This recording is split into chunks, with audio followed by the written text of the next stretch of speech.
సాయిబుద్ధులారా, ఈరోజు మనం శ్రీ సాయి సచ్చరిత్ర 12వ అధ్యాయం మాట్లాడుకోవాలి. 12వ అధ్యాయం మీరు చాలాసార్లు చదివే ఉంటారు, మనందరం చదివాం. సచ్చరిత్ర అనేది దాదాపుగా ఎక్కువ మంది భక్తులు పారాయణ చేస్తారు. మన నెల్లూరు జిల్లాలో సాయి లీలామృతం ఎక్కువ మంది చేస్తారు.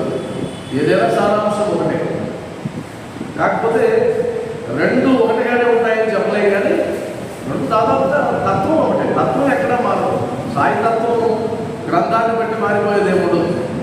కాకపోతే ఆ రచనా శైలి, ఉదాహరణలు కొన్ని విస్తృతంగా ఉండే అవకాశం ఉంటుంది. ఎందుకంటే హేమంత్ పంత్ గారు రచించిన కాలానికి, ఈనాడు భరద్వాజ్ గారు మాస్టర్ గారు రచించిన కాలానికి తేడా ఉంటుంది. ఈయన ఇంకొంతమందిని ఇంటర్వ్యూ చేసే అవకాశం మాస్టర్ గారికి వచ్చి ఉండొచ్చు. దాని ద్వారా కాస్త పెరిగే అవకాశం ఉంటుంది, విస్తృతి పెరిగే అవకాశం ఉంటుంది. అందువల్ల నేను ఈనాడు భరద్వాజ్ మాస్టర్ గారి సాయి లీలామృతం చదివాను. ఆ మాస్టర్ గారి గురించి నేను ఉపన్యాసాలు చెప్పాను.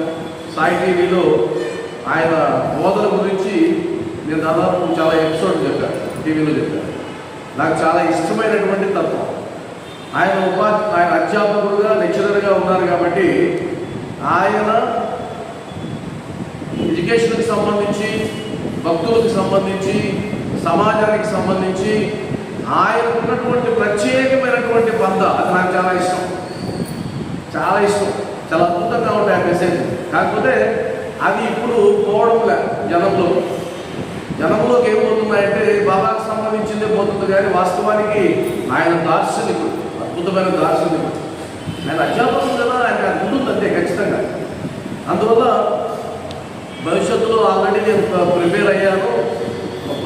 మాస్టారి హృదయం అనే ఒక పేరుతో గ్రంథం రాయాలని. అది బాబావారు కొన్ని అడ్డంకులు కలిగించినందువల్ల మధ్యలో ఆగింది. భవిష్యత్తులో వస్తుంది, ఏమొచ్చు. ఓం శ్రీ సచ్చిదానంద సమర్థ సద్గురు సాయినాథ్ మహారాజ్కి జై. శ్రీ సాయి సచ్చరిత్ర 12వ అధ్యాయంలో ప్రస్తావన అని ఉంది. చాలా చిన్న అధ్యాయం. ఆ ప్రస్తావనలో మొట్టమొదట తీసుకొచ్చినటువంటి అంశం ఏంటంటే, భగవంతుడికి సద్గురువుకి తేడా ఏంటి? మనమేమంటున్నాం, అయ్యా మీరే భగవంతుడు అంటున్నాం. కాదు, మీరు సద్గురువు కదా అంటే, సద్గురువు రూపంలో వచ్చారు కదా అని మీరంటే, దాంట్లో కూడా స్పష్టత ఉంది. ఆ స్పష్టత ఉండాలి. ఈరోజు 2 రోజుల ముందు ఒక భక్తురాలు నాకు మెసేజ్ పెట్టింది. ఆ మెసేజ్ ఏంటంటే, సార్ బాబాను పూజించేవాళ్ళు తప్పులు చేస్తున్నారు కదా, మరి వాళ్ళు చేసే తప్పని తెలిసి కూడా బాబా వారు వాళ్ళ సేవని ఎలా తీసుకుంటున్నారు? బాబా ఖండించాలి కదా, వాళ్ళకు దూరంగా పెట్టాలి కదా. మరి తప్పు చేసిన వాళ్ళందరూ బాబాకు భక్తులైపోతే వాళ్ళ సేవను ఆయన స్వీకరిస్తే ఆయన చేసేది తప్పు కదా అని మెసేజ్ పెట్టారు. ఆమెకు నేను రిప్లై పెట్టలేదు. ఈరోజు రిప్లై పెట్టాను. ఉదయాన్నే ఏం పెట్టారంటే, అమ్మ 12వ అధ్యాయంలో మొదటి 5 లైన్లు చదువు, మీకు స్పష్టత వస్తుందని పెట్టాను. ఎందుకంటే ఆ అడిగిన ప్రశ్నకి సమాధానం ఇక్కడ ఉంది. మీకు తెలుసు భగవంతుడి యొక్క ఎందుకు అవతరిస్తాడు ఈ భూమి మీద అనే దానికి భగవద్గీతలో స్పష్టంగా చెప్పారు.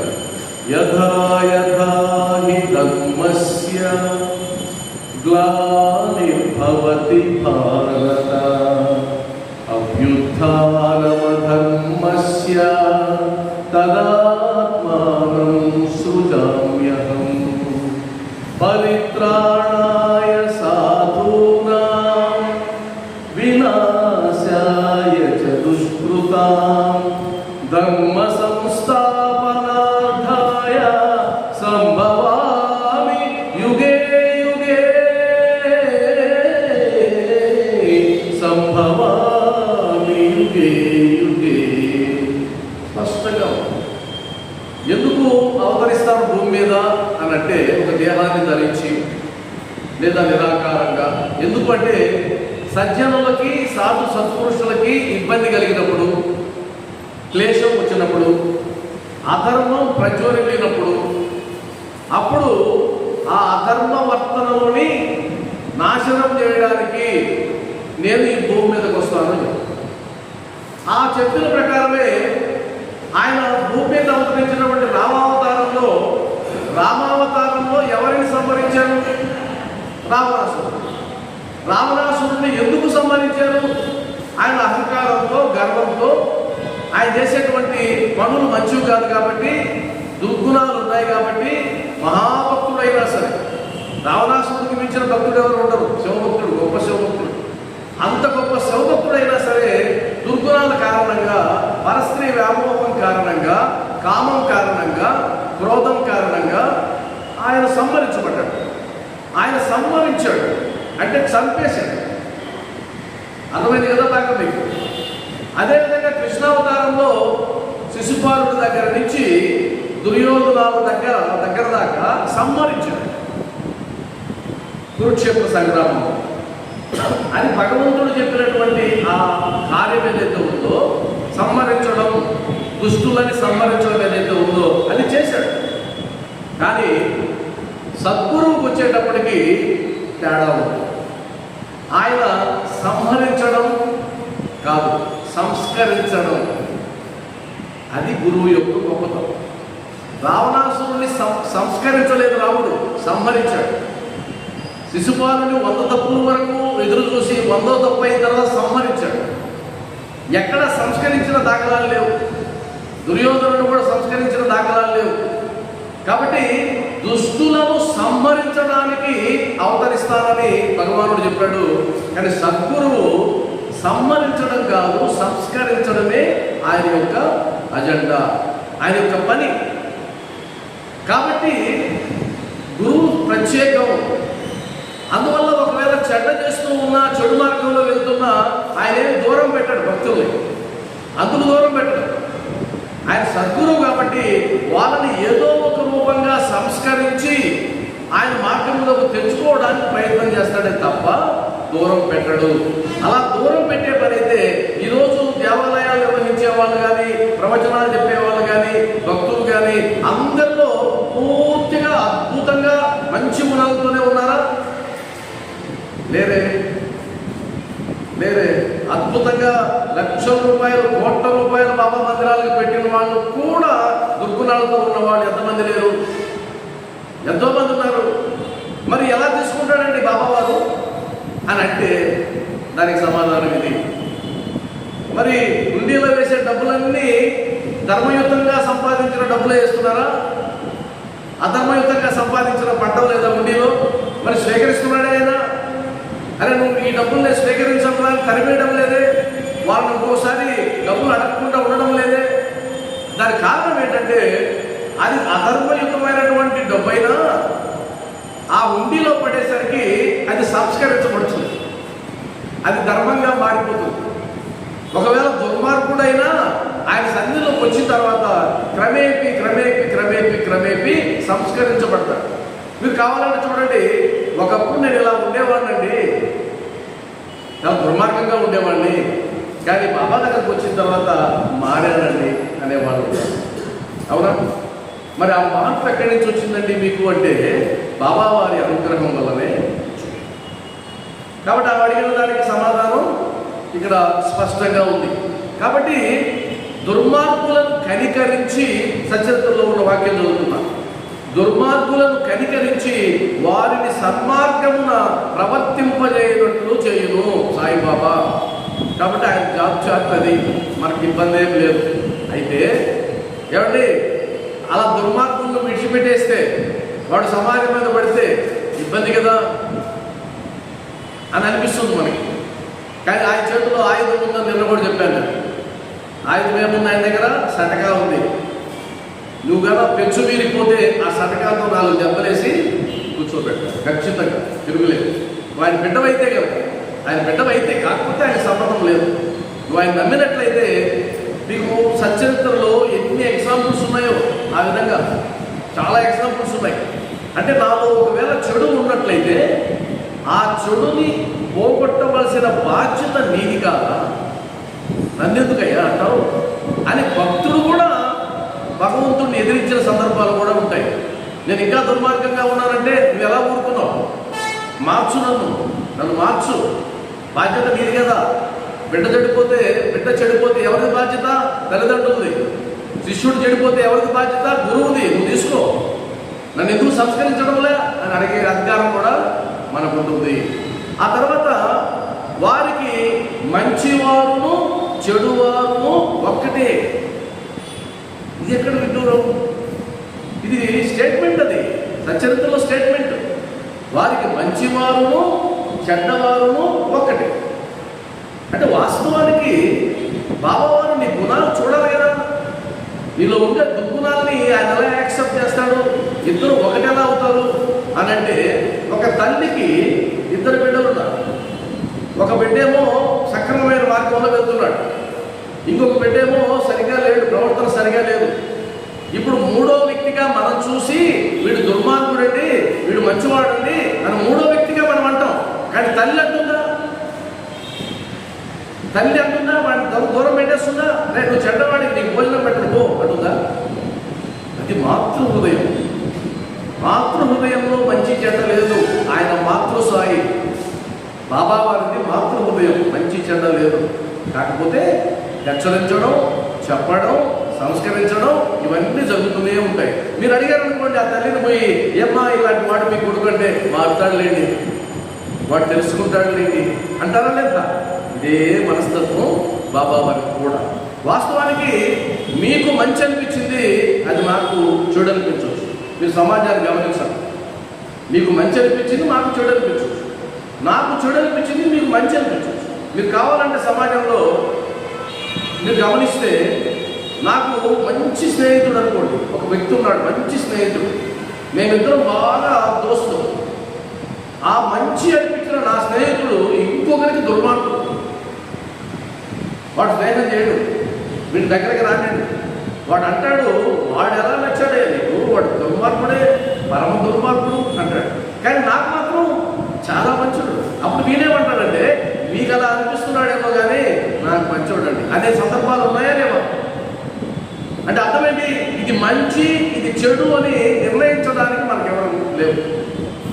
కడుపుణ్యులను పాపకర్ములను సరిగా వాజడియు శ్రీ వెంకటేశ్వరు నామం ఒకటే. పుణ్యులని పాపులని ఆ లెక్కలు చూడడానికి భగవంతుడు ఉన్నాడండి. ఆయన ఉన్నదే ఎందుకు? కాబట్టి నీకు పుణ్యం ఉంటే, పాపం ఉంటే శిక్షించడానికి భగవంతుడు ఉన్నాడు, నువ్వెవరు నేనెవరు అనేది సిద్ధాంతం. ఉదాహరణకి మీరు దారిని నడిచిపోతూ ఉంటే ఇద్దరు పరిగెత్తుకుంటూ వచ్చారు. అందులో ఒకడు కత్తి తీసుకొని ఇంకొక వ్యక్తిని పొడి చేశాడు. మీ కళ్ళ ముందే పొడి చేశాడు. అప్పుడు మీరేమంటారు? ఏ దుర్మార్గుడు, పరమ దుర్మార్గుడు, నా కళ్ళ ముందే పొడిచేశాడండి అంటామా అనమా? ఆ తర్వాత మీరు తెలుసుకున్న తర్వాత వాడు వాళ్ళ ఇంటికి వెళ్ళి ఎదిగిన ఆడబిడ్డతో అసభ్యంగా ప్రవర్తించి ఆమెను చెరపడానికి ప్రయత్నం చేశాడు. ఆ సందర్భంలో చూసిన తండ్రి వాడిని అటకాయిస్తే ఆయన్ని చంపడానికి భయపడ్డాడు. ఇప్పుడు ఆ వ్యక్తిని తీసుకొచ్చి చంపేశాడు అనుకుందాం. ఇప్పుడేమంటాం మనం? వాడికి పడాలి శిక్ష, వాడికి శిక్ష పడాలి, వాడు చేసి చాలా తప్పు అన్నామా లేదా? అంటే ఇంతకు ముందు దాకా నువ్వు ఏదో స్టేట్మెంట్ ఇచ్చావు కదా, ఆ స్టేట్మెంట్ ఏమైంది? నిజమే కదా? ఆ తర్వాత తెలిసింది, ఇప్పుడు ఎవడైతే తన కూతుర్ని బలాత్కారం చేయబోయాడని చంపాడో వాడు ఆల్రెడీ ఒక అమ్మాయిని రేప్ చేసి జైలుకి వెళ్ళి వచ్చాడండి అన్నారనుకోండి. అప్పుడు అరే నువ్వు చేసింది మంచిగా, నీ బిడ్డకు వచ్చేసరికి ఇలా అయిందా అని మళ్ళీ వాడు కూడా నిజమే. అంటే నీ కంటికి ఏది కనిపిస్తుందో అది మాత్రమే వాస్తవం అనుకోవడానికి లేదు. దాని వెనక ఏముందో నీకు తెలియదు. కాబట్టి వీడు చెడ్డ అన్నప్పుడు ఆ చెడ్డ ఎందుకు వచ్చిందో నీకు తెలియదు. కాబట్టి నువ్వు దానికి విమర్శించాల్సిన పని లేదు. కాబట్టి పుణ్యం పాపం భగవంతుని ఆధీనం ఆయన చూసుకుంటాడు. బాబా వారి దగ్గరకు వచ్చిన తర్వాత, బాబా మందిరంలోకి వచ్చిన తర్వాత వీడు చెడ్డవాడు మంచివాడు అని మనమే స్టేట్మెంట్ ఇవ్వాల్సిన పని లేదు. ఆయన చూసుకుంటాడు అనేది మనం మానవులు కదా, అలా అనకుండా ఉండలేము. అలా అలవాటు అవుతుంది. తర్వాత వాస్తవములకు భగవంతుడు యోగుల హృదయమున నివసించును. అంటే నిన్న కూడా చెప్పుకున్నాం మనం, సద్గురువులు అవతారమూర్తులు మరెవరో కాదు, ఆ పరబ్రహ్మ స్వరూపమే గురువు అవతారంగా వచ్చి ఇక్కడ ఉన్నారు. వాళ్ళే వచ్చారు, సంస్కరించడానికి వచ్చారు. మనకు భగవద్గీతలో చెప్తారు కదా, వేదవ్యాసుడు ఎవరు అంటే ఎవరు? వేదవ్యాసుడు. శ్రీకృష్ణ భగవానుడే వేదవ్యాసుడిగా వచ్చాడు. ఆయన నేనే అంటాడు. ఆయన వేదవ్యాసుడు నేనే, అర్జునుడిని నేనే, అంత నేనే. అందులో ఈ సకల చరాచర సృష్టి ఏదైతే ఉందో, ఎన్ని రకాల జీవరాశులు ఉన్నాయో అంత నేనే. అది ఇప్పుడు అద్వైత సిద్ధాంతం ఏం చెప్తుంది? ద్వైతం లేదు, ఇక్కడ రెండు లేవండి, ఒకటే ఉండేది. కాబట్టి మీరు రూపంలో వేరుగా కనిపించవచ్చు, నేను రూపంలో వేరుగా కనిపించవచ్చు, కానీ ఇద్దరం కూడా ఆత్మస్వరూపులమే, ఇద్దరం కూడా ఆయన నుంచి వచ్చినటువంటి వారమే, మనం ప్రత్యేకం కాదు. ఇక్కడ ఇంకో విషయం ఏంటంటే, మరి భగవంతుడి నుంచే మనం వచ్చినట్లయితే మనం ఎందుకు చెడ్డవాళ్ళుగా మారాము అంటే దానికి పూర్వజన్మ సంస్కారాలు అవంతా లెక్కుంది. పూర్వజన్మ సంస్కారాలు ఉన్నాయి, కర్మ సిద్ధాంతం ఉంది. కాబట్టి ఈరోజు నేను ఎలా ప్రవర్తిస్తున్నాను అన్నది కేవలం ఈ దేహానికి సంబంధించింది మాత్రమే కాదు. ఆత్మజ్ఞానానికి చూస్తే కనుక ఈ దేహానికి మాత్రమే సంబంధించింది కాదు. అంతకుముందు నేను తీసుకున్నటువంటి దేహాలు, ఆ దేహాల్లో ఉన్నప్పుడు నేను ప్రవర్తించినటువంటి విధానం, ఆ కర్మ సిద్ధాంతం అవన్నీ కూడా అప్లికబుల్ అవుతాయి, ఇక్కడికి వస్తాయి. అందువల్ల పుట్టినటువంటి బిడ్డ రాజప్రసాదంలో పుట్టాడు, అప్పుడే పుట్టాడు, ఎదుగుతూ ఉన్నాడు. రాజుగారు గమనిస్తూ ఉన్నారు. ఆయనకి ఎంతోమంది పరిచయం పెట్టారు, గురువుల దగ్గర చేర్చారు. గురువుల దగ్గర చేర్చి మంచి విద్య బోధించమంటే వాడు కనిపించిన వస్తువులంతా దొంగిలిస్తున్నాడు. మహారాజు కొడుకు దొంగిలించడం ఏంటి వాళ్ళకి అర్థం కాదా? అప్పుడు తెలుసుకుంటే వీడు పూర్వజన్మలో చోరుడు, వీడు దొంగ, పూర్వజన్మలో దొంగ, వాడు వల్ల ఈ జన్మకు వచ్చాడు. ఆ సంస్కారాలు పోలా, ఎక్కడ వస్తువు కనిపిస్తే అది తీసేసుకుంటున్నాడు. మీరు కావాలంటే గమనించండి, కొన్ని పాఠశాలల్లో ఫిర్యాదులు వస్తాయి, ఏమ్మా మీ అబ్బాయి మా వాడు పెన్షన్ తీసేసుకున్నాడు, మా వాడు రబ్బర్ తీసేసుకున్నాడు అని అంటారు. మీరు రేపు తప్పు కదా, అలా చేయొచ్చా అని అంటారు. మీరు ఆ మాత్రం నేర్పించలేకపోయారా మీ బిడ్డకి అంటే, నేను నేర్పిస్తాను దొంగతనం చేయమని అంటుందా తల్లి. దొంగతనం చేయమని నేర్పిస్తావా? ఇతరుల వస్తువులు తీసుకోమని నేర్పిస్తావా? మరి వాడికి ఎలా వచ్చింది? అది ఎక్కడో డబ్బులు దాచిపెడితే వాడు తీసేస్తాడు టెక్నిక్గా. నాన్నగారు చొక్కా తగిలిస్తే దాంట్లో తీసేస్తాడు. నువ్వు చెప్పు, నాన్న చొక్కా అక్కడ ఉంది తీసేమని నువ్వు చెప్పు, వచ్చేసింది. కాబట్టి మంచి చెడులు సంస్కారాల మీద, పూర్వజన్మ వాసనల మీద ఆధారపడి ఉండొచ్చు, ఉంటాయి కూడా. మనం నిర్ణయించాల్సిన పని లేదు. వాటిని పోగొట్టడానికి, మానవుల్ని సంస్కరించడానికి తన అంశంలో వచ్చిన వాళ్ళమైనా సరే మనం ఇలా అడ్డదిడ్డంగా పెరుగుతుంటాం. కాబట్టి ఎందుకంటే భగవంతుడు చేసిన తప్పు ఒకటి ఉంది. ఆయన తప్పు చేయకుంటుంటే అసలు ఈ బాధలే లేవు మనకి. ఆయన చేసిన తప్పు ఏంటంటే మనకు స్వతంత్రతనిచ్చాడు. మనం అనుకుంటాం కానీ పరాధీనులమని కాదు, స్వతంత్రులు. ఒకవేళ పరాధీనులం అయి ఉంటే కనుక భగవంతుడిని నేను నమ్మను అన్నవాడు బతుకుతున్నాడా లేదా? నువ్వు లేవుకోవా అన్నవాడు బతుకుతున్నాడు కదా. మరి పరాధీనుడు అయితే కదా వాడు అలా పరిగెత్తుకొని రావాల్సిందే లేదు కదా. అంటే అర్థం ఏంటంటే స్వతంత్రత ఉంది, అద్భుతమైనటువంటి మానవ మేధస్సు ఉంది, మెదడు ఉంది, ఆలోచించగలిగే శక్తి ఇచ్చేశాడు, నిర్ణయాలు తీసుకోగలిగిన శక్తి నీకు ఉంది. కాబట్టి ఈరోజు సత్సంగంలో కూర్చోవాలన్నా, ఇంటికాడే ఉండాలన్నా అన్న అంశం వచ్చినప్పుడు ఇంటికి వెళ్దాంలే అని ఎందుకు అనుకుంటున్నావు? నువ్వెవరు అనుకోవడానికి? నీకు స్వతంత్రత ఉంది. ఆ స్వాతంత్రం ఉంది కాబట్టే కదా నేను వెళ్ళాలండి. ఇందాక మాట్లాడిన వాళ్ళు మేము మధ్యలో వెళ్తామండి అన్నారు. ఎలా వెళ్తావు మధ్యలో? ఎలా వెళ్తావు అంటే వెళ్ళే స్వేచ్ఛ మాకుందండి, వెళ్ళే స్వేచ్ఛ మాకుంది. మేము కూర్చోవాలనుకుంటే కూర్చోగలం, లేచి వెళ్ళాలనుకుంటే వెళ్ళగలం. ఇప్పుడు ఆయన కూడా అనడానికి ఇది మన రెండో ప్రశ్న. స్వతంత్రత ఉంది, అవచ్చు రాకపోవచ్చు, దండం పెట్టవచ్చు పెట్టకపోవచ్చు. ఆ స్వతంత్రం ఇచ్చాడు కాబట్టి ఆ స్వతంత్రతతో వివేచన లేకుండా, వివేకం లేకుండా ఎక్కడ మానవులు భ్రష్టు పట్టిపోతారు అని ఆయనే సద్గురువుల రూపంలో వచ్చి మనల్ని ఉద్ధరిస్తాడు. ఎందుకంటే మరలా రాముడు కృష్ణుడు అయితే సంహరించాలి. ఇంతమందిని ఎక్కడ సంహరిస్తారు? మీరు కావాలంటే ఒక యుగం 4,32,000 సంవత్సరాలు ఏదో వస్తుంది, కరెక్ట్గా లెక్క తెలియదు. 4,32,000 సంవత్సరాలు ఏదో ఒక యుగం, కలియుగం. దానికి డబల్ త్రేతాయుగం, ద్వాపర యుగం. దానికి డబల్ 3 రెట్లు వేస్తే త్రేతాయుగం. మరి నేను ఒకటి అడుగుతాను, చెప్పండి. ద్వాపర యుగంలో అవతార పురుషుడు ఎవరు? శ్రీకృష్ణుడు. శ్రీకృష్ణుడు ఎంతకాలం జీవించాడండి?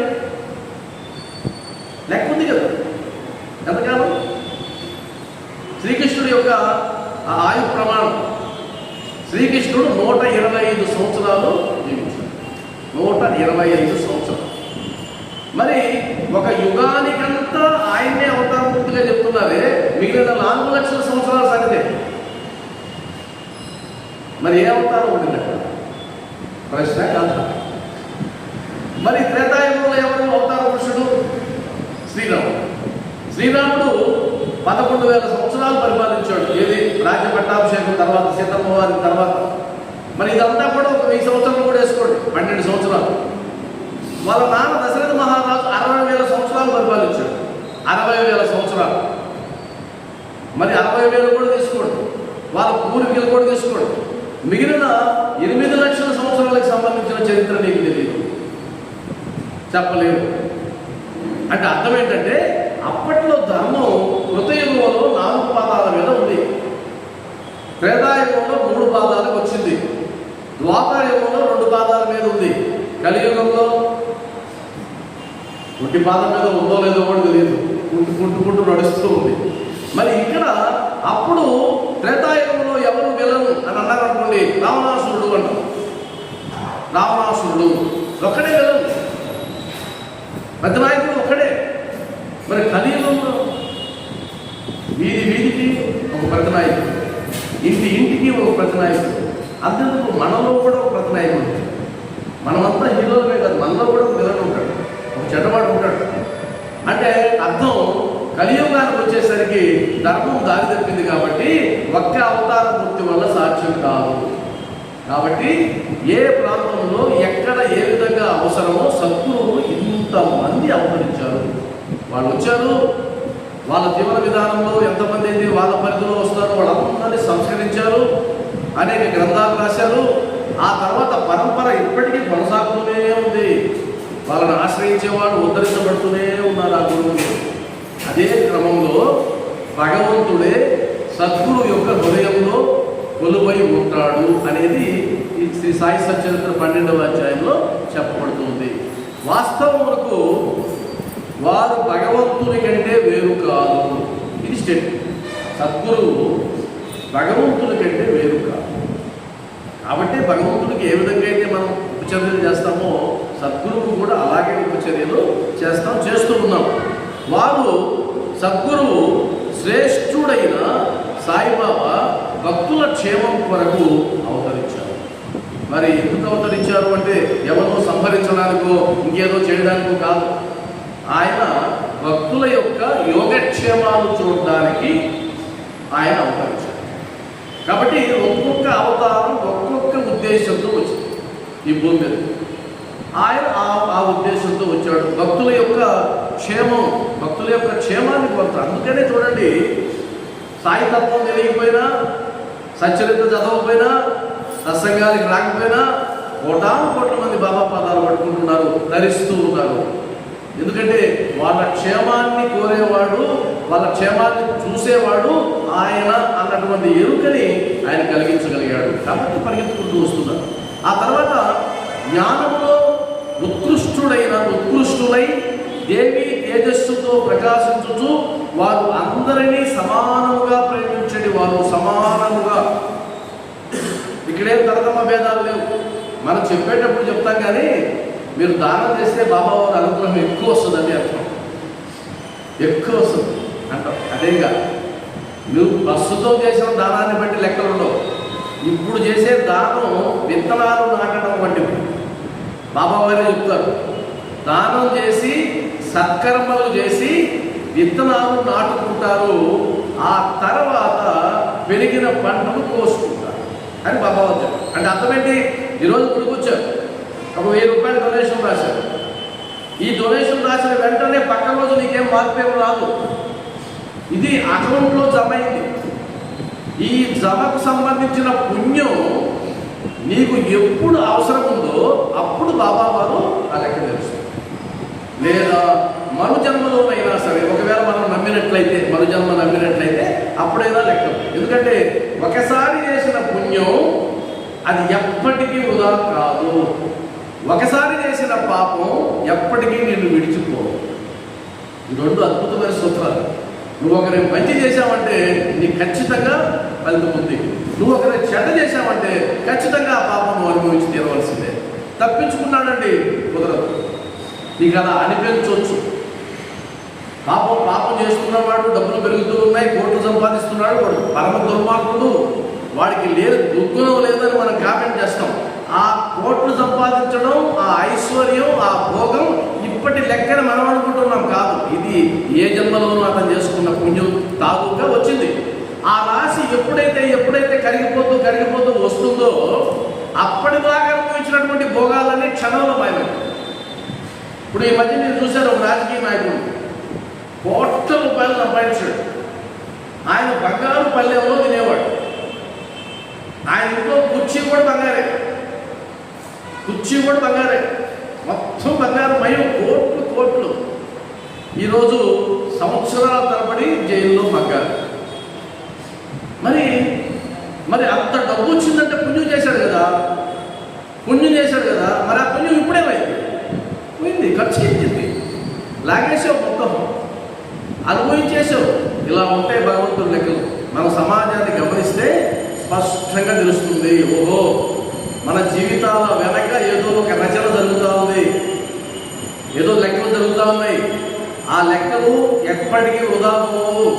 ఆ పట్వాడ అధికారి ఎవరైతే ఉంటారో అధికారి చాలా చాలా నిక్కచ్చిగా ఉంటాడు. ఈయన మంచివాడు అయ్యే ఉండవు. అధికారి అంటారు కదా, మనం కర్మ ఎవరిని విడిచిపెట్టదు, అది తన ప్రతాపాన్ని చూపించి తిరుగుతుంది అనేది. అందుకనే కదా మనకు సచరిత్రలో పంచశూర్ణాలు అని చెప్పి వంట చేసేటప్పుడు, విసిరేటప్పుడు, రుబ్బేటప్పుడు ఆ జీవులు చనిపోతే ఆ పాపం వస్తుంది కాబట్టి ఆ పాపం పోవడానికి 6 రకాల యజ్ఞాలు చెప్పారు కదా సచరిత్రలో. దేవయజ్ఞం కానించి, ఋషి యజ్ఞం కానించి, పూత యజ్ఞం కానించి, అతిథి యజ్ఞం కానించి చెప్పారు కదా. అంటే అర్థమైంది, ఇప్పుడు చేసిన పాపం ఏదైనా ఉంటే అంత మంచి చేయడం ద్వారా నువ్వు పోగొట్టుకునే అవకాశం ఉంటుంది అనేది కాన్సెప్ట్. కాబట్టి సాయిబంధులారా, బాబా వారు అందరినీ సమానంగా చూస్తాడు. మీరు గమనిస్తే బంగారు కిరీటం చేయించిన భక్తుడు, ఊరకనే ఊడ్చే భక్తుడు, మసీదును ఊడ్చే భక్తుడు, మందిరాన్ని ఊడ్చే భక్తుడు, వీళ్ళిద్దరిలో ఆయన బంగారు కిరీటం చేయించాడు కాబట్టి బాబావారి అనుగ్రహం ఎక్కువ ఉంటుంది అనుకుంటే అమాయకత్వం. అదేముండదు. వాళ్ళిద్దరూ బాబాకు సమానమే. కాకపోతే అహంకారం లేకుండా కనుక ఆయన బంగారు కిరీటం చేయించుంటే, నిష్కామంగా ఆయన సేవ చేసుంటే ఆయన మీద అనుగ్రహం ఉంటుంది. ఈయన అహంకారంతో ఊడుస్తూ ఉంటే, లేదు ఇంకేదన్నా భావంతో ఊడుస్తూ ఉంటే, ఈయన ఊడ్చినంత మాత్రాన్ని ఈయన ఎత్తి పెట్టు. కాబట్టి నీ భావం ప్రధానమే కానీ నువ్వు ఎంత కాసులు ఇచ్చావు, ఎంత డబ్బులు ఇచ్చావు అనేది కాదు. వాస్తవానికి భగవంతుడికి మనం ఏమి ఇవ్వలేము. సమస్య మీరు కావాలంటే ఒకరోజు కూర్చొని, ఈరోజు నేను నైవేద్యం పెట్టానండి బాబాకి అంటే, ఆ నైవేద్యంలో ఏదైతే నువ్వు వాడావో అవన్నీ సృష్టించే శక్తి నీకుందా? పెసరపప్పు వాడావు, బెల్లం వాడావు, బియ్యం వాడావు, లేదా ఇంకేదో వాడావు, అన్నీ డివైడ్ చేయండి. ఈ పెసరపప్పు నేను సృష్టించగలనా? నేను కొనగలను, సృష్టించలేదు. అర్థమైంది కదా? నేను శ్రమ ద్వారా దాన్ని సేకరించగలను, కానీ అది నాది కాదు, దాని అధికారి నేను కాదు. మీకు అర్థమైంది కదా? కాబట్టి ఈ సృష్టిలో ఏ వస్తువు అయితే మీకు కనిపిస్తూ ఉందో వాటిలో ఏ ఒక్కటి నీది కాదు. ఇప్పుడు ఉదాహరణకి నా మెడలో పూలమాల వేసుకో, ఈ పూలే వీటిని పూజించే శక్తి నీకుందా? ఉందా? లేదు. కాబట్టి ఇవి భగవంతుడు ప్రకృతిని ఇచ్చాడు అవకాశం. అవి పూసాయి, దానిని నువ్వు ఈ రకంగా ఉపయోగిస్తావు, అది వేరే విషయం. అంటే అలా చూసుకుంటూ వెళ్తే కదా ఈ ప్రకృతిలో నీ కంటికి ఏదైతే కనిపిస్తుందో అవన్నీ నీవి కాదు, అవి పరమాత్ముడివి, అవి భగవంతుడివి. ఆ భగవంతుడు ఇచ్చిన దాన్ని నువ్వు మారుస్తావు, అటు ఇటు మారుస్తావు, అంటే అంతమించేం లేదు. ఇప్పుడు ఈ పూలు నా మెడలో రావడానికి నువ్వు సంపాదించినటువంటి డబ్బు ఆయన కాడికి లేదు, ఆ డబ్బు ఇంకొక దగ్గరికి వెళ్తుంది, అది ఇంకొక దగ్గరికి వెళ్తుంది. అలా మారుతుందే కానీ సృష్టించబడడం జరగదు. ఈ మైకు ఇనుములో నుంచి వచ్చింది. ఈ ఇనుము ఎక్కడి నుంచి వచ్చింది? భూమిలో నుంచి వచ్చింది. భూమి నువ్వు తయారు చేసావా? ఇనుము నువ్వు తయారు చేసావా? లేదు.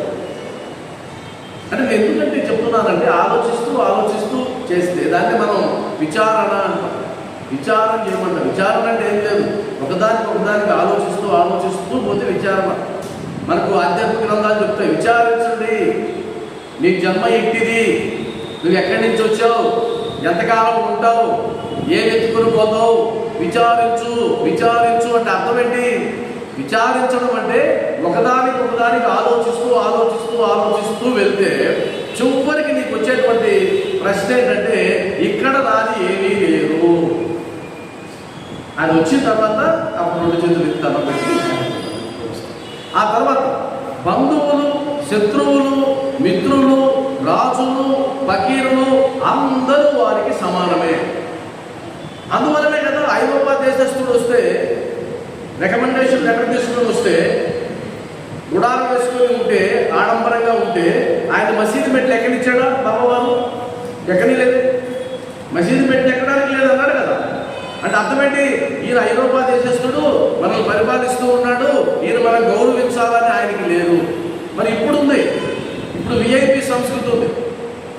అన్నదానం జరిగితే డోనర్స్కి కూర్చోబెట్టి భోజనం పెడతారు కొన్ని మందిరాలు, పేదవాళ్ళకి నిలబెట్టి మన భోజనం పెడతారు. నీకుంది ఆ బుద్ధి, బాబాకి లేదు. నువ్వు బాబా నుంచి ఏం నేర్చుకోవాలి, బాబా నుంచి నేర్చుకున్న వాడివైతే ఈ గుడి ప్రాంగణంలో అందరూ సమానమే. నువ్వు ఎంత డొనేషన్ ఇచ్చిన వాడమైనా ఆ వాళ్ళలాగానే ప్లేట్ ఎత్తుకొని నిలబడాలి సార్, వెళ్ళండి సార్ అని అనగలిగితే అది సాయిబాబా.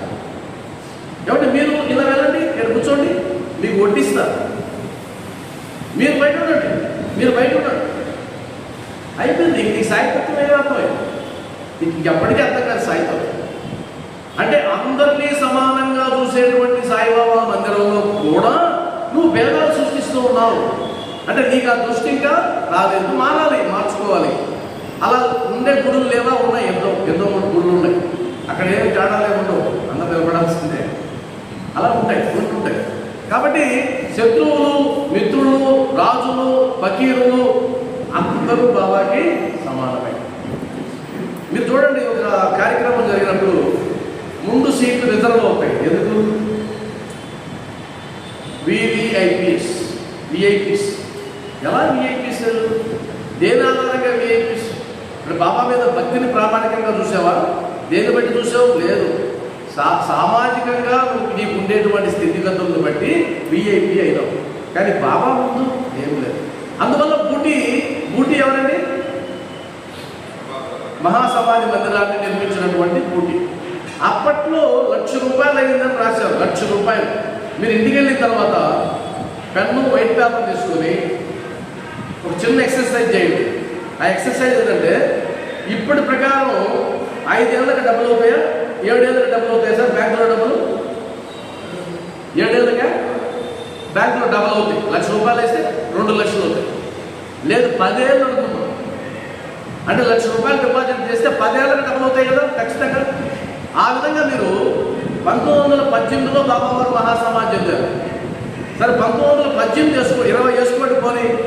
1920లో ₹1,00,000 డ్యూటీ పెట్టింది. 30లో 2 లక్షలు, 40లో 4 లక్షలు, 50లో 8 లక్షలు, 60లో 16 లక్షలు, 70లో 32 లక్షలు. అలా వేసుకుంటూ రండి. ఆయన ఆ రోజు పెట్టిన ఖర్చు ₹1,00,00,000. ₹1,00,00,000 ఖర్చు పెట్టి మందిరాన్ని కట్టించాడు డ్యూటీ, సామాన్యం కాదు. అయితే ఏం చేశాడు తెలుసా? ఆయన మందిరాన్ని కట్టిన తర్వాత, సంస్థానం ఏర్పడిన తర్వాత ఆయన ఒక నిర్ణయం చెప్పాడు.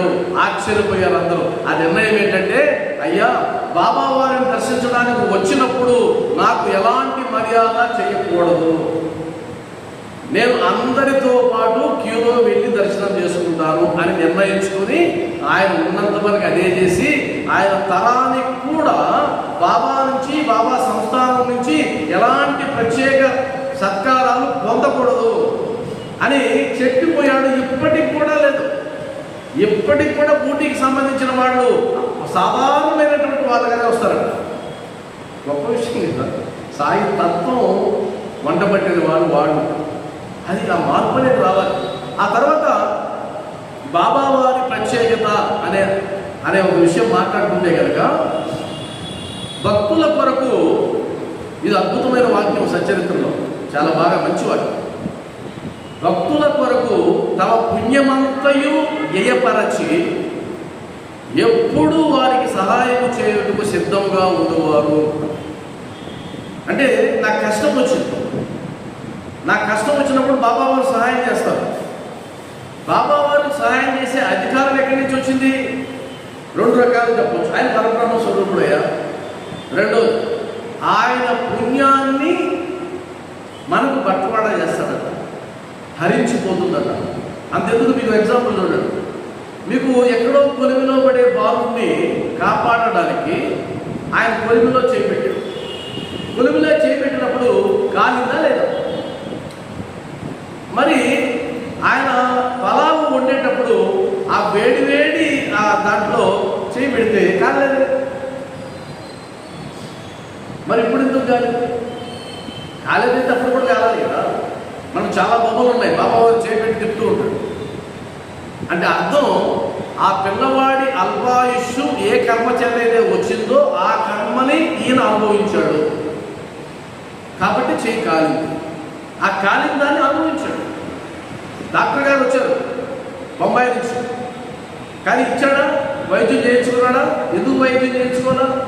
రామకృష్ణ పరమహంస వైద్యం చేయించుకోవాలా? మనకు అరుణాచలం రమణ మహర్షి వైద్యం చేయించుకోవాలా?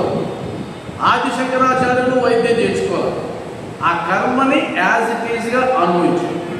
ఆ కర్మ వాళ్ళది కాదు. వాళ్ళకి ఎందుకు వస్తుంది కర్మ? వాళ్ళు నిత్య ముక్తులు అని నేను చెప్తున్నాను కదా. మనం బాబా వారు నిత్య ముక్తులు, ఆయనకేంటి కర్మ? అది ఏ భక్తుడి కర్మో ఆయన స్వీకరించారు. కాబట్టి కొంతమంది స్వాములు చూడండి, పాదాలు ముట్టలేదు. కొంతమంది ఆశ్రమాల్లో ఉండే స్వాములు ఎవరు కూడా భక్తులు వస్తే పాదాలు ముట్టలేదు. ఎందుకు ముట్టనీరు అంటే ఆ కర్మ వారికి బట్వాడ అవుతుంది అనేది ఒక సిద్ధాంతం. కాబట్టి వాళ్ళు తాకలేదు. అలా చాలా ఎగ్జాంపుల్స్ ఉన్నాయి. కాబట్టి ఆయన ఎలా భక్తుల్ని కాపాడుతాడంటే తమ పుణ్యరాశిని హరింపజేసి భక్తుల్ని కాపాడతాడని రాశారు. తర్వాత ఇంకో అద్భుతం, ఈ అధ్యాయం అంతా ఇది వస్తుంది అనమాట. అదేంటంటే, వారికి ఇష్టము లేనిచో వారి వద్దకు ఎవరూ రాలేకుండిరి. ఇది నిజమే కదా. అంతకుముందు కూడా చాలా ఎగ్జాంపుల్స్ వచ్చాయి. అంటే నా అనుమతి లేకుండా ఎవరు మసీదు మెట్లు ఎక్కగలరు, వారి ఇంటి గడపను దాటగలరు. అనుమతి ఉండాలి. కాబట్టి ఆయనకి ఇష్టం ఉంటేనే ఆయన దగ్గరికి మనం వెళ్తాం. మనకిష్టం ఉంటే అనుకుంటాం, అది పొరపాటు. మీరు గమనించండి. మందిరానికి వెళ్ళడం, నేను అనుకున్నానండి ఈరోజు గురువారం బాబా దగ్గరికి వెళ్ళాలని వెళ్ళొచ్చాను. ఇది అమాయకత్వం. నువ్వు అనుకుంటే వెళ్ళొస్తావా? ఆయన అనుకుంటే గదిలో వస్తావు. ఇది తేడా. నువ్వు అనుకుంటే జరగదు, ఆయన అనుకోవాలి. నువ్వు రావాలి నా దర్శనానికంటే వస్తాడు అంతే. రేపు ఏదో కర్మ ఉంది, ఆ కర్మ నాశనం చేసుకోవాలి, నువ్వు నా దర్శనం తీసుకోవాలి ఆయన ఆజ్ఞాపిస్తే పరిగెత్తుకుంటూ వస్తాం. అదేవిధంగా వారి వంతు రానిదే వారు బాబాను స్మరించేవారు కాదు, వారి లీలలు ఎరుగుట కూడా తటస్థించదు. అంటే వాళ్ళు అనుమతిస్తేనే ఆయన లీలలు కూడా అర్థమవుతాయి. మీకు తెలుసో లేదో, మీరు చదువుకుంటారు కదా సచ్చరిత్రని. సచ్చరిత్రను మనం చదువుకున్నా అందులో కొన్ని విషయాలు మనం స్ఫురించవు. ఆ తర్వాత ఎప్పుడో ఒకసారి చదివినప్పుడు అరే ఇది ఉందే ఇక్కడ అని అనిపిస్తుంది. కాబట్టి వెంటనే స్ఫురించవేవి కూడా. అందులో ఉన్నాయి, అక్షరాలు ఉన్నాయి, చదువుతాం కానీ స్ఫురించం. నేను ఒకసారి సచ్చరిత్రలో ఒక దానికి సంబంధించినటువంటి ఒక విషయాన్ని 10 ఏళ్ల పాటు నా వల్ల కాలేదు దాన్ని అర్థం చేసుకోవడం. 10 ఏళ్ళు. ఒకసారి సౌండ్స్పేటలో సత్సంగం చెప్తూ ఉంటే ఆ సత్సంగం పోయేటప్పుడు కూడా నాకు అది ఎదుగురాలేదు. అక్కడికి వెళ్ళిన తర్వాత మాట్లాడుతూ ఉంటే స్ఫురించు. అప్పుడు నేను ఆశ్చర్యపోయినా, 10 ఏళ్ల పాటు ఈ మర్మం నాకు తెలియలే, ఈ ఎపిసోడ్ చెప్పడానికి నా వల్ల కాల. ఇప్పుడు స్ఫురించింది. 10 ఏళ్ళు, మీరు నమ్మరు. నేను నిన్న కూడా ఒక మాట చెప్పాను. 14 ఏళ్ల నుంచి శ్రీ సాయి సచ్చరిత్రలో ఉన్న ఒక వాక్యం నాకు కనిపించలేదని కూడా చెప్పాను. ఇక్కడ వచ్చిన తర్వాత కనిపించింది. అది ఒక ఆశ్చర్యం. అందువల్ల ఇక్కడ అద్భుతం మాట్లాడండి, వారి లీలను ఎరుగుట కూడా తటస్థించదు బాబా వారి అనుమతి లేకుండా. నీ వల్ల కాదు, అర్థం చేసుకోండి. ఆ తర్వాత కాకా మహాజని అని ఒక భక్తుడి గురించి చెప్పారు. చెప్పే ముందు ఏం చెప్పారంటే, బాబాను దర్శించుట, షిరిడీకి వెళ్ళుట, షిరిడీ నుంచి వచ్చుట అంతా ఆయన సంకల్పమే, మన సంకల్పం కాదు. వెళ్ళాలనుకుంటాం, వెళ్ళలేము. కాబట్టి దానికి సంబంధించిన ఉదాహరణ చెప్పుకుంటూ వచ్చాడు ఈ అధ్యాయంలో. ఒకరు కాకా మహాజని. కాకా మహాజని అనేటువంటి ఆయన బాబావారి భక్తుడు. ఆయన గురించి చాలా సందర్భాల్లో ఉంది, అవకాశం ఉన్నప్పుడు ప్రత్యేకంగా చదవండి. కాకా మహాజని భక్తుడు. మీకు ఇంకొక విషయం కూడా, వివి నరసింహస్వామి రాసినటువంటి భక్తుల అనుభవాల పుస్తకాన్ని మీరు చదవాలి. అప్పట్లో హనుమంతరావు గారు రాశారు తెలుగులో. బాబావారు కళ్ళలో కనిపించి, ఇది నువ్వు తెలుగులో అనువదించమంటే, నా గ్రంథాన్ని నువ్వు అనువదించమంటే బాపట్ల హనుమంతరావు గారికి కళ వచ్చింది. ఆయనకి అర్థం కాలేదు ఏ గ్రంథాన్ని అనువదించండి. బాబావారు కనిపించారు, నా గ్రంథాన్ని నువ్వు తెలుగులో అనువదించు అని కళ వచ్చింది. ఉదయాన్నే నిద్రలేసి చెప్పాడు కుటుంబ సభ్యులకి, బాబావారు కళ్ళలో కనిపించారు, గ్రంథాన్ని తెలుగులో అనువదించమన్నారు, కానీ ఏ గ్రంథమో చెప్పలేదు అని ఈయన మదన పడుతూ ఉంటే అప్పుడే చెన్నై నుంచి ఫోన్ వచ్చింది. వివి నరసింహస్వామి ఫోన్ చేశాం, ఏమంటే నేను రాసినటువంటి ద ఎక్స్పీరియన్సెస్ ఆఫ్ డివోటీస్ అనే పుస్తకాన్ని ఆంగ్లంలో ఉంది, దాన్ని మీరు తెలుగులో రాయాలి. ఆయన పులకరించుకున్నారు. అంటే సందేశం బాబావారు ముందుగా ఇచ్చి తర్వాత పనిపెట్టారు. మీకు మహాసమాధి ఘట్టంలో దాసగణ్ మహారాజుకి స్వప్నంలో కనిపిస్తాడు బాబా. స్వప్నంలో కనిపించి మహాసమాధి చెందానని చెప్తాడు. ఆ విధంగా చంద్రాబాయి కనిపిస్తాడు, చాలామంది భక్తులు కనిపిస్తాడు. అంటే అర్థం ఏంటి? ముందుగా రేపు జరగబోయే విషయాన్ని ముందుగా చెప్పాడు కల్లో. ఇలా చాలా ఎగ్జాంపుల్స్ ఉన్నాయి. బాబావారు మీరు దర్శించాలంటే ఒకే ఒక అద్భుతమైన మాధ్యం ఏదైనా ఉందంటే స్వప్నం, కళలు. బాబావారి కళలని తక్కువగా చూడకూడదు. బాబావారు ఒక స్వప్నాన్ని మీకు ఇచ్చారంటే అది అద్భుతం. అంటే మీరు నమ్మరు కదా, 12 ఏళ్ల పాటు నాకు బాబావారి సత్సంగాలు చెప్తున్నా, ఆయన గురించి ఆలోచిస్తూ పడుకున్నా, ఒక్కసారి కూడా బాబా నా కళ్ళలో. అందువల్ల ఎవరన్నా వచ్చి నా దగ్గరికి బాబా కళ్ళలోకి వచ్చాడంటే నేను పులకరించిపోతాను. అబ్బాయి అదృష్టం ఉంటుంది అంటే వాళ్ళు నమ్మరు. అది అదృష్టం అంటే వాళ్ళు నమ్మరు. కళ్ళలోకి వచ్చాడండి అంటారు. కళ్ళలోకి రావడం సామాన్యం కాదు, అది ఆయన రాడు. దానికి ఉదాహరణ నేను ఒక్కోసారి అనుకోని కూడా పడుకున్నాను, బాబా ఈరోజు రావా కళ్ళలోకి. ఆ తర్వాత ఎప్పుడో 12 ఏళ్ళ తర్వాత. కాబట్టి సాయమంతులరా, ఈయన కాకా మహాజని షిరిడీకి వస్తూ ఒక సంకల్పం చేసి వచ్చాడు. నేను మళ్ళా చెప్తున్నా ఇందాక, మీరు బాబా దగ్గరకు వచ్చారంటే మీ సంకల్పం అనుకుంటారు కాదని. దానికి ఉదాహరణ గోకులాష్టమి రోజు బాబా వారిని దర్శించాలి అనేది ఆయన సంకల్పం. ఆ సంకల్పంతో బాబా దగ్గరకు వచ్చాడు. బాబా దగ్గరకు వచ్చి నమస్కారం పెట్టాడు. నమస్కారం పెట్టిన వెంటనే ఎప్పుడు వెళ్తున్నావు వచ్చింది. ఇప్పుడే వచ్చి దర్శనం చేసుకుంటే గోకులాష్టమి దాకా ఉండాలని వస్తే ఎప్పుడు వెళ్తున్నావు అన్నాడు. ఆయన ఏమంటాడు భక్తుడు, అప్పుడు భక్తులు ఎలా ఉండేవాళ్ళంటే మనలాగా తర్కాన్ని ఉపయోగించేవాడు కాదు. ఇప్పుడు మనమేమంటాం తెలుసా, ఇప్పుడు బాబా వాళ్ళని అడిగారు అనుకోండి, ఒకవేళ అడిగితే ఎప్పుడు వెళ్తామని అన్నాడంటే, అయ్యా నేను పలాదే రిజర్వేషన్ తెచ్చుకున్నారు అప్పుడు వెళ్తానంట. ఇప్పుడు ఆయన ఏం చెప్పుండొచ్చు, ఎప్పుడు వెళ్తావు అంటే గోకులాష్టమి దాకా ఉంటారు బాబా, అదే కదా సంకల్పం అనొచ్చు కదా అన్నాడు. ఏమన్నాడు తెలుసా, మీ ఇష్టం బాబా. అది భక్తుల లక్ష్యం. మీ ఇష్టం బాబా, మీ ఆదేశం, మీ ఆజ్ఞ అంటే అయితే ఇప్పుడే వెళ్ళండి. అద్భుతం ఏదంటే ఆయన వెళ్ళమంటే వెళ్ళాల్సిందే, వెంటనే బయలుదేరారు. బయలుదేరి వెళ్ళిన తర్వాత తెలిసింది, ఈయన ఎక్కడైతే ఉద్యోగం చేస్తున్నాడో ఆ మేనేజర్ జబ్బు పడ్డాడు. ఆ మేనేజర్ జబ్బు పడితే ఇప్పుడు ఈయన అవసరం ఉంది.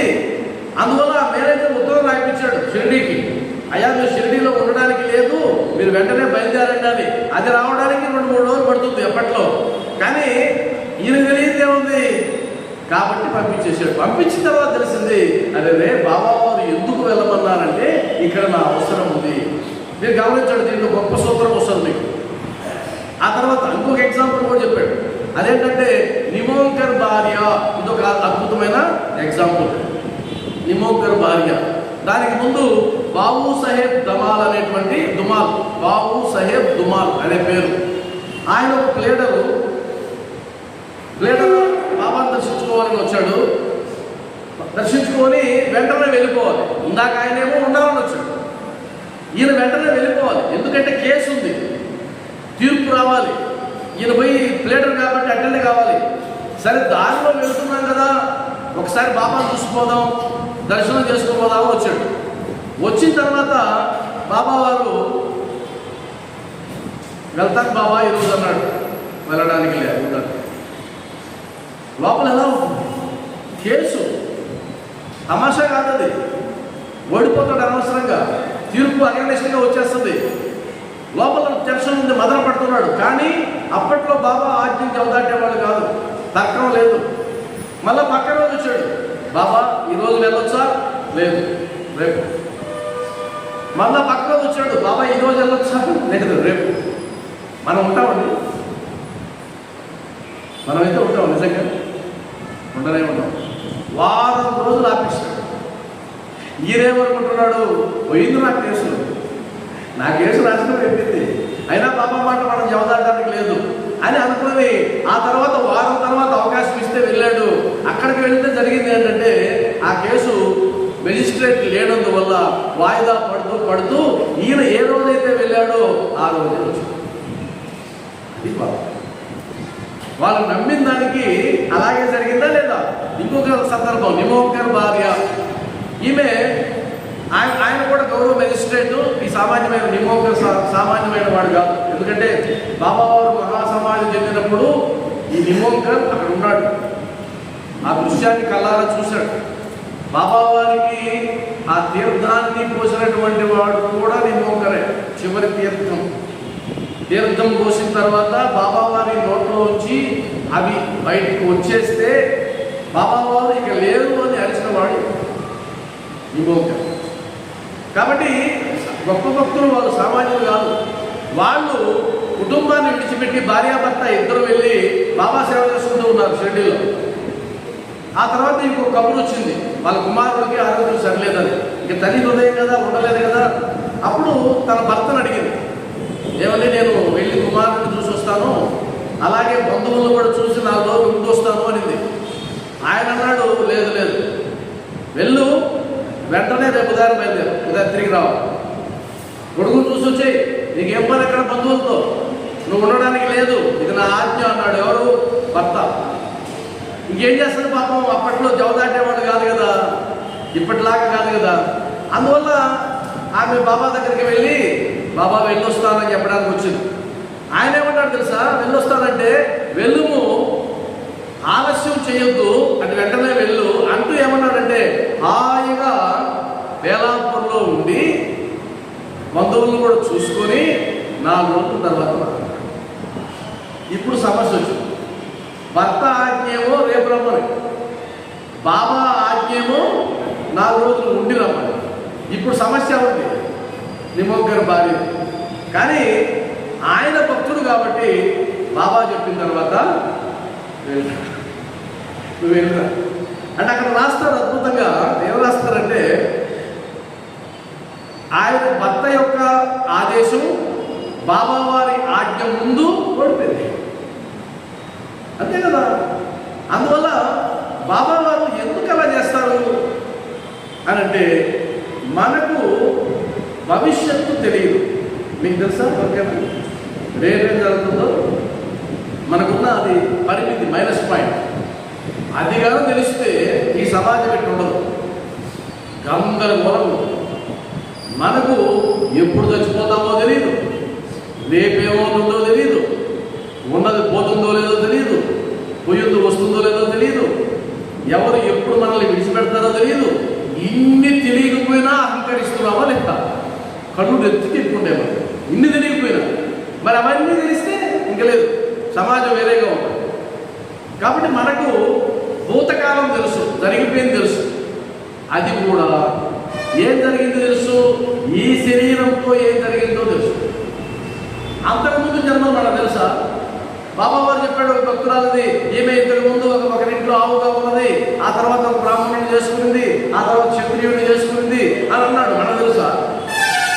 మనకు తెలియదు. అంటే జన్మ జన్మల యొక్క ఆ జ్ఞాపకాలు మనకు లేవు కాబట్టి భూతకాలం కొంతవరకే తెలుసు, మొత్తం తెలియదు. వర్తమాన కాలం తెలుసా? ఇప్పుడు ఏం జరుగుతుంది? సత్సంగం జరుగుతూ ఉంది, తెలుసు.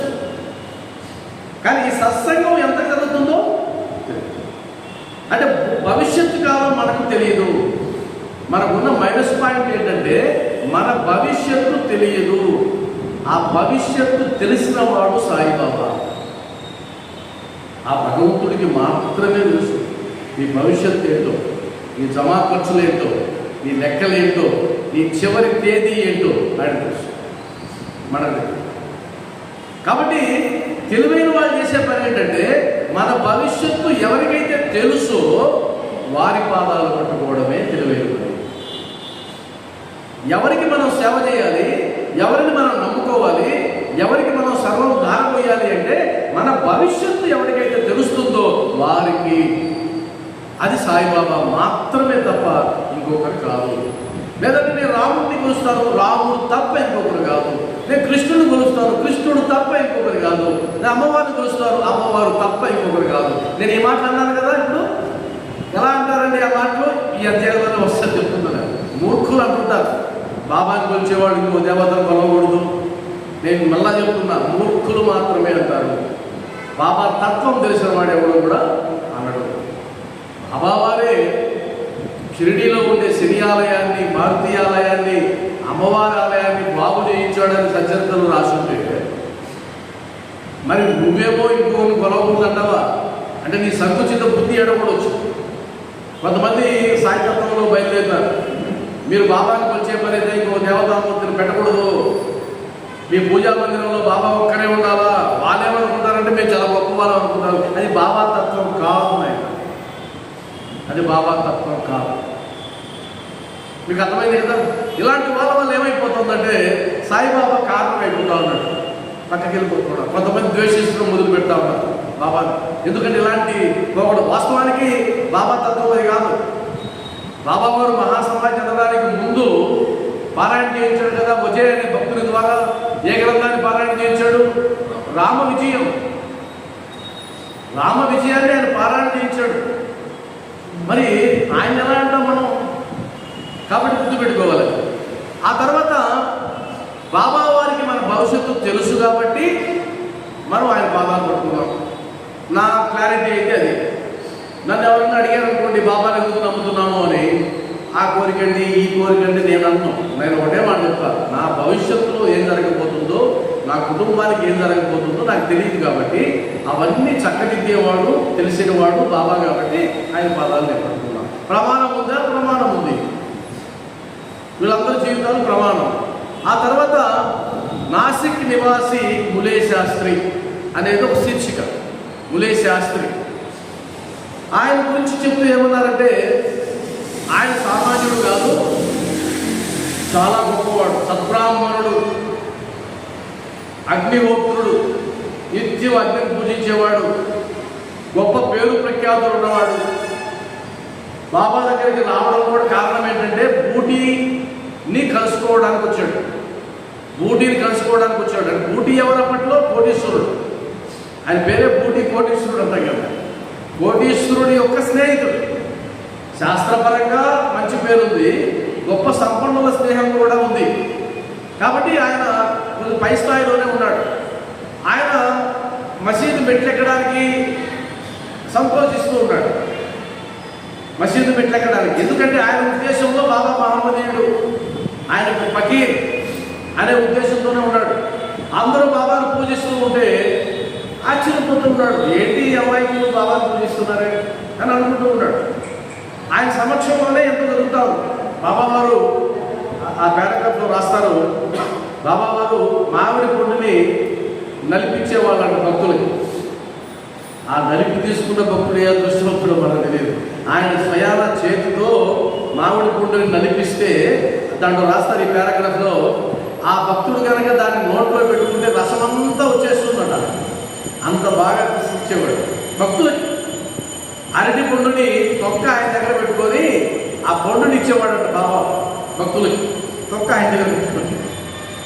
కాబట్టి అలాంటి భక్తులు మమేకమై ఉన్నారు. సరే ఈయన చూశాడు, ఈయన మసీదు మెట్టెక్కలేదు, మళ్ళీ ఈయన ఏమన్నాడంటే మీ చెయ్యి ఇస్తారా నేను చూసి చెప్తానన్నాడు.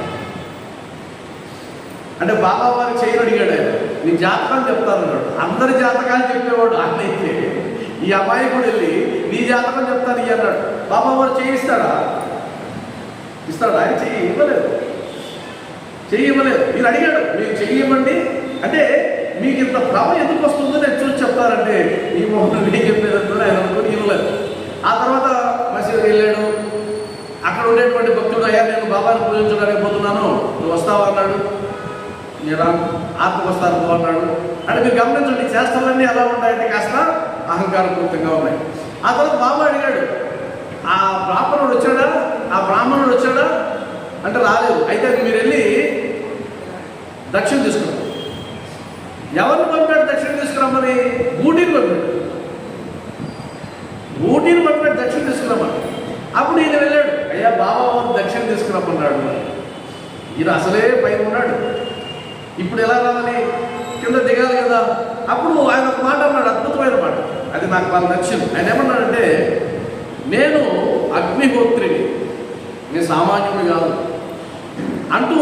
బాబా మహాత్ముడే కావచ్చు, గొప్పోడే, నేనేం కాదు, కానీ నేను ఆయన ఆశ్రితుడను కానీ నేనేం ఆశ్రయించలేదే ఆయన్ని.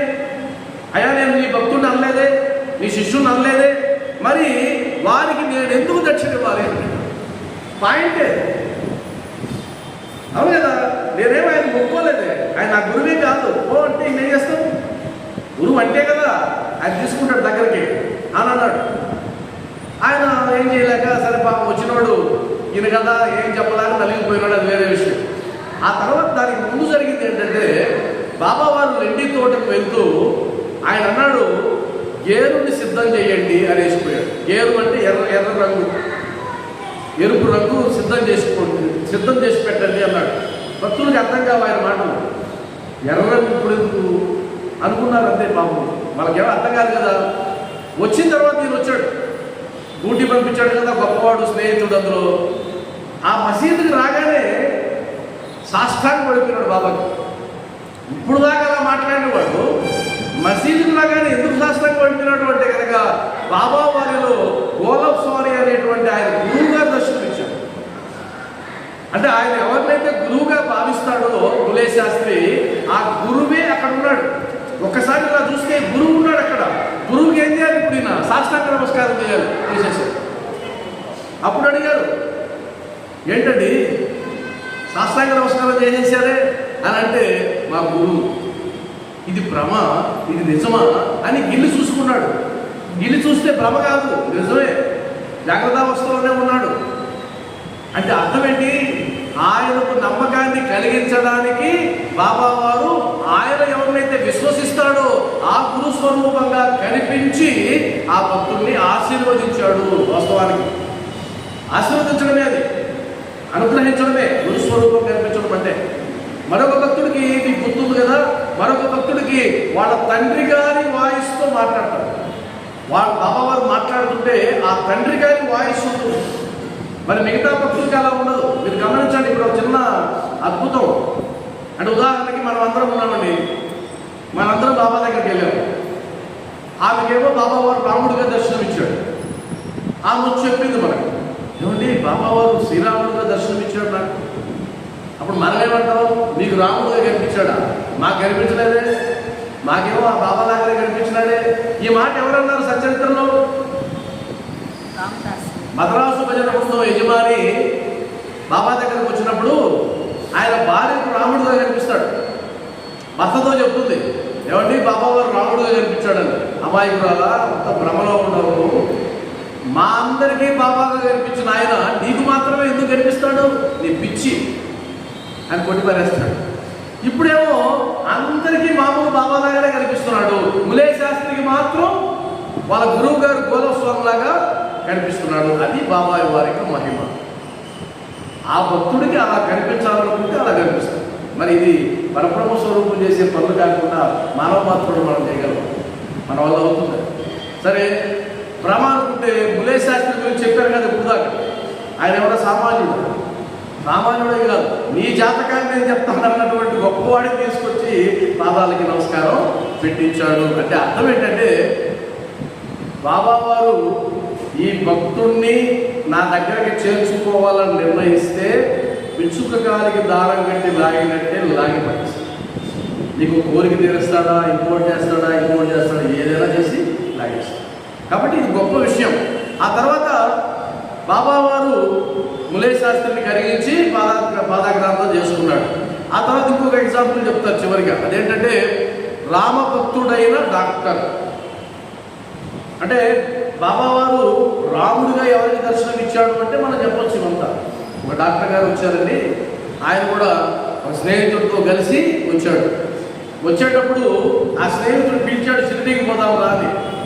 అప్పుడు ఆయన అన్నాడు, నేను రామభక్తుడిని, నేను ఆ ఫకీర్ దగ్గరికి రాను. ఒకవేళ వచ్చేది కూడా నీకోసం వచ్చిన ఆయనకు నమస్కారం నేను పెట్టను అని చెప్పి మరి వచ్చాడు. అప్పుడు వాళ్ళు అన్నారు, అయ్యా నేను నమస్కారం పెట్టమని మేము అడుగుతామా? మేము అడగం, మా కోసం రా, స్నేహంగా పోదాం అని తీసుకెళ్ళిన తర్వాత బాబావారు చూడగానే బాబావారి స్థానంలో ఎవరు కనిపించారు? శ్రీరామచంద్రుడు కనిపించాడు. సాష్టాంగ నమస్కారం పెట్టాడు. అప్పుడు వీళ్ళు అన్నారు, ఏమి నీ దీక్షని తప్పావే, నమస్కారం పెట్టనంటే, ఆయన పాదాలు పట్టుకోనంటే అంటే. అప్పుడు చెప్పాడు, ఆయన సామాన్యుడు, రాముడు దర్శనం ఇచ్చాడు అని అన్నాడు. ఆ తర్వాత రోడ్డుకి వెళ్ళాడు. గదికి వెళ్ళిన తర్వాత ఆయన 3 రోజులు ఉపవాసం ఉందామనుకున్నాడు. నేను మసీదుకు పోవాలనుకున్నాడు. ఆ తర్వాత మరలా స్నేహితులు వస్తే మళ్ళీ మసీదుకు వచ్చాడు. ఆయనకు అర్థమైంది ఏంటంటే, బాబావారు సామాన్యులు కాదు, ఆయన సకల దేవతా స్వరూపులు అన్నటువంటి జ్ఞానాన్ని ఆయనకి ప్రసాదించారు. కాబట్టి ఈ భక్తుల యొక్క ఈ కథలన్నీ విన్న తర్వాత మనకేమనిపిస్తుందంటే, బాబావారు ఎవరు అంటే, ఇప్పుడు దాకా మనం 4 అధ్యాయాలు చెప్పుకుంటూ వచ్చాం కదా. బాబావారు పరబ్రహ్మ స్వరూపులు, సగుణావతారం, ఆయన సకల దేవతామూర్తి, సకల దేవతా స్వరూపుడు అనేది భక్తులకి ఉండాల్సినటువంటి ఒక ఎరుక. ఇది ఒకటి గుర్తుపెట్టుకోవాలి. ఆ తర్వాత చివరిలో ఒక నీతి, ఇది చిన్న అధ్యాయమే, తక్కువ అధ్యాయమే. చివరిలో నీతి ఏంటంటే, ఒక అద్భుతమైన నీతి చెప్పారు. నాకు విచిత్రం ఏంటంటే, చివరిలో నీతిని వేరే చెప్తారేమో అనుకున్నా. తీరా చూస్తే ములే శాస్త్రి యొక్క కథనాన్ని చెప్పి, అయ్యా ములే శాస్త్రి ఏ విధంగా ఆయన బాబాకి నమస్కారం చేయలే. మీరు కథలో కూడా చూడండి, ఆయన బాబాకి నమస్కారం చేయలే, వాళ్ళ గురువుకి నమస్కారం చేశారు. వాళ్ళ గురువు రూపంలో కనిపించిన దాకా ఆయన నమ్మల. అది ఏ భక్తి? అనన్య భక్తి. ఒక హనుమంతుడు భక్తి. అది హనుమంతుడు రామనామాన్ని తప్ప ఏ నామాన్ని ఆయన చెప్పల, నోట్లో నుంచి రాల.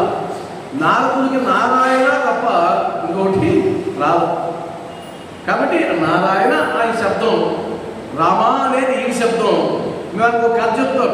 ద్వాపర యుగంలో శ్రీకృష్ణుడు హనుమంతుడిని కలుసుకున్నప్పుడు అప్పుడు శ్రీకృష్ణుడు చెప్తాడట, ఓ హనుమా, నువ్వు నన్ను గుర్తించలేకపోతున్నావు, నేను నీ రాముడినయ్యా. త్రేతాయుగంలో రాముడిని, యుగం మారింది, ఇప్పుడు కృష్ణావతారంలో వచ్చాను అంటే నాకు నమ్మకం లేదన్నాడట.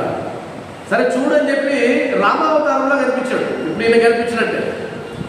అప్పుడు ఆయన ఆనందంగా రామ రామ రామ శ్రీరామ జయరామ అంటే తిరిగిన తర్వాత అబ్బా హనుమంతుడు నమ్మాడు నన్ను అని మళ్ళీ కృష్ణావతారం వస్తే అప్పుడు కృష్ణుడు చుట్టూ తిరుగుతూ కూడా రామ రామ అన్నాడే కానీ కృష్ణ కృష్ణ అన్నా. మీరు ఇస్కాన్ టెంపుల్కి వెళ్ళారు కదా ఎప్పుడన్నా? ఇస్కాన్ టెంపుల్లో అక్కడ ఆ నామం కొద్దిగా తేడా ఉంటుంది, మీరు గమనించారా? అక్కడ ఏంటి మాట్లాడేది వాళ్ళు? హరే కృష్ణ కృష్ణ కృష్ణ హరే హరే, హరే రామ రామ రామ హరే హరే అంటారే తప్ప హరే రామ రామ రామ హరే హరే, హరే కృష్ణ కృష్ణ కృష్ణ హరే హరే అన్నారు. మీరు కావాలని చూడండి. నేను చాలాసార్లు అనుకున్నాను, ఇదేంటి రాముడు కదా ముందు వచ్చాడు, రాముడు ముందు వచ్చాడు, తర్వాత కృష్ణుడు వచ్చాడు. మరి వీళ్ళేంటి ఇలా అంటున్నారే అని అనిపించింది నాకు. తర్వాత తెలుసుకున్న తర్వాత వాళ్ళు కృష్ణ స్వరూపాన్ని నమ్ముతారు కాబట్టి కృష్ణుడే ఇంకంతే. మరి ఈయన ముందు వచ్చాడు, ఆయన వెనకొచ్చాడు, ఆ తర్కాలు ఏమిలే, భక్తికి తర్కం లేదు. నేను చాలా ఆశ్చర్యపోయేవాడిని, వీళ్ళు వెరైటీగా అంటారే అని. అవునా కదమ్మా? ఇప్పుడు ఆడపోతే ఇదే అంటారు, హరే కృష్ణ హరే కృష్ణ కృష్ణ కృష్ణ హరే హరే, హరే రామ రామ రామ హరే హరే, అంతే. కాబట్టి అనన్య భక్తికి అదొక తార్కాణం. ఏ రూపమైతే నీకు గురి కలిగిందో, ఏ నామం మీదైతే నీకు గురి కలిగిందో అది నిన్ను ఉద్ధరించే నామం, అది నిన్ను ఉద్ధరించే రూపం. ఆ విధంగా ఎవరికైతే సాయిబాబా రూపం మీద, సాయిబాబా నామం మీద గురి కలుగుతుందో వారు సాయి భక్తులు. అనొచ్చాయిలో కరెక్టే కదండి.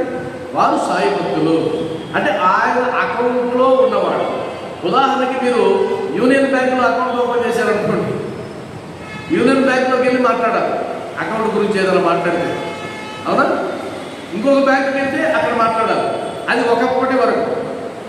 ఇప్పుడు ఏ బ్యాంకులోనైనా వచ్చి ఏటీఎంలో క్యాష్ తీసుకోవచ్చు. ఇప్పుడు మారింది. అందువల్ల ఇప్పుడు సకల దేవతా స్వరూపుడు అని కూడా అంటున్నాం. అందువల్ల ఇప్పుడు నేను ఉదాహరణకి నేనైతే ఇప్పుడు నేను కానీ నా భార్య కానీ తిరుమలకి వెళ్ళామనుకోండి, ఆయన చూడగానే ఏమొస్తుంది? మీరు అనుకుంటారేమో గోవిందా గోవిందా వస్తుంది, రాదు, సాయి వస్తుంది.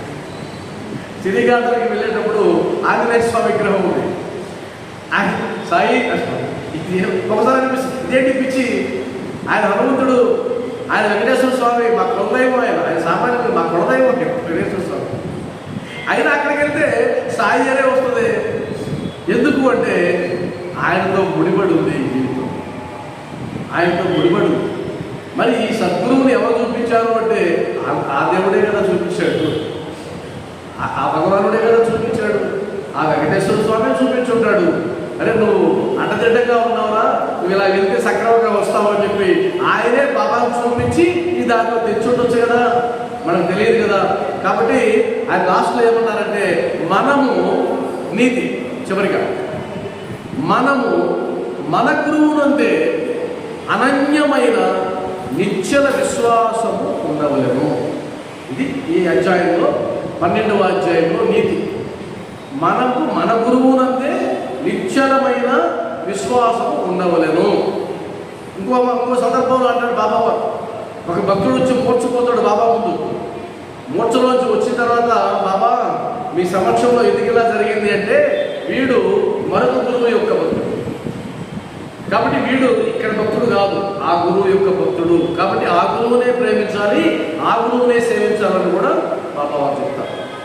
కాబట్టి మనకి ఎక్కడ నమ్మకం ఉంటే అది వీళ్ళ వాళ్ళ అని కాదు. నేనైతే మీరు బాబానే సేవించండి అని నేను అన్నాను. తత్వాన్ని తెలుసుకున్న తర్వాత మీకు ఆయనకు అనుబంధం ఉంది అని రూఢైతే కదా మీరు ఆయన పడాలి. అది ఎన్ని సంవత్సరాలైనా పట్టచ్చు, ఇబ్బంది ఏం లేదు. అందువల్ల నేను తటస్థ వైఖరితో మీతో మాట్లాడుతూ ఉన్నా. ఎందుకంటే ములయ్య శాస్త్రి గోలవ స్వామిని చూశాడు కానీ బాబా వారిని చూడలేదు. మనకు సాయిబాబానే ఆయన రూపం అయితే కనుక ఆయన పాదాన్ని పట్టుకుందాం, తరిద్దాం.